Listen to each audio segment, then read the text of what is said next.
here's your guy, he's the star, you know, and has women just all over the place in the beginning. And usually you see something where if they drop off a daughter, he's going to be mad.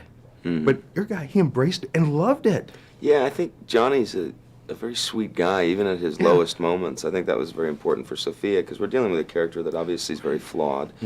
He's got a lot of things, so there's probably some people that would say, well, he has everything. He lives in this incredible suite, he has a Ferrari, he has money, he has a career. Why are you so unhappy? But the truth is, that can happen to anyone, you know, whether it's you're a journalist or whether you're working in room service at the Four Seasons. You know, people can have a hole inside and then get lost within that, and there's a danger in that, and that's what Johnny's dealing with in that first half hour of the movie, I think, and where we find him. And then ultimately when Cleo arrives, I think he genuinely does love his daughter, but he's so in his own world that he hasn't been present in her life. And that's, I think, the end of the movie is where we know he's going to become a great father, number one, you know, and that's, for me, was his beginning. So much of the film is really, to me, about an adolescent father becoming a man. Yeah.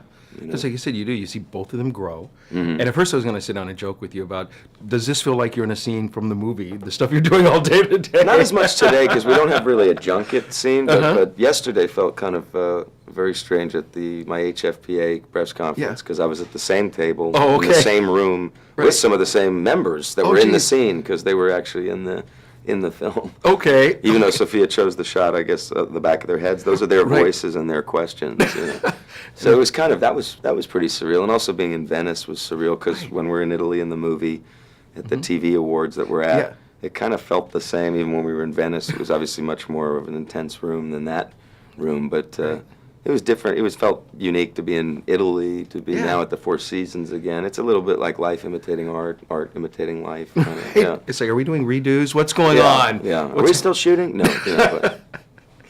And I even talked to Elle about, like I said, you see you two together, and it looks like this great bond. Yeah. And she said, how you guys did things, off camera, and how you even went to her volleyball game, and you were there cheering away. Yeah, I went to one of her away games, which was at a different school than she goes to, and she was so great. And I just loved the early parts of our bonding, because by the time we came on set, we really felt comfortable with one another. And I think then Sofia could really take us wherever she wanted us to go, because once we had that infrastructure, we were ready. I think it was great for them, and I think I credit Elle's parents too for giving me the chance to spend some time with this amazing young girl without a supervision. So it allowed me to have to take the responsibility factor.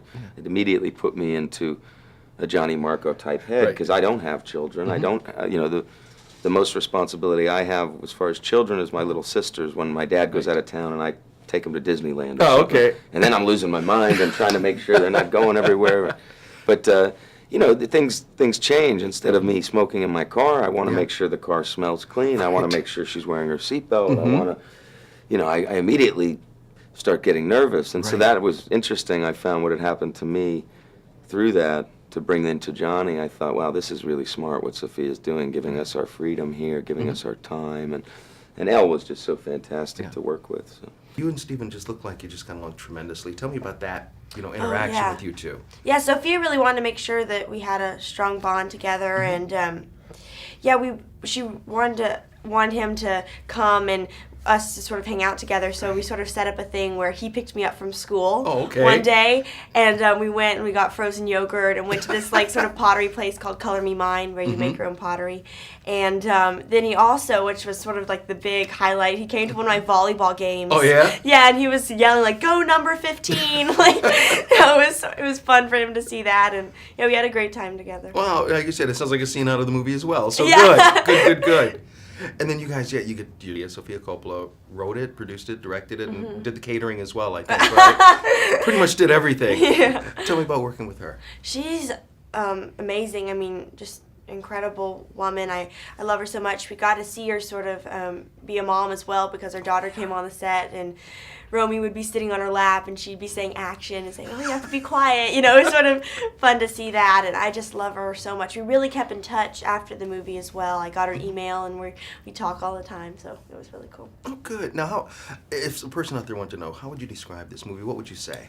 Well, I feel like it's sort of for everybody, really, because Johnny, he's sort of in a lonely point in his life, and then Cleo sort of comes in and she's taking care of him in a way. She's being like his mom, you know, cooking for him and everything. And then she brings him out of, you know, his lifestyle. And at the end, you sort of, you feel that there's a little hope. You don't really know what's going to happen, but at least you feel it. So it's important for me that they seem like they have a relationship, so they spend time together, and he picked her up from school. And I think when we went to film, they already had a rapport that comes through.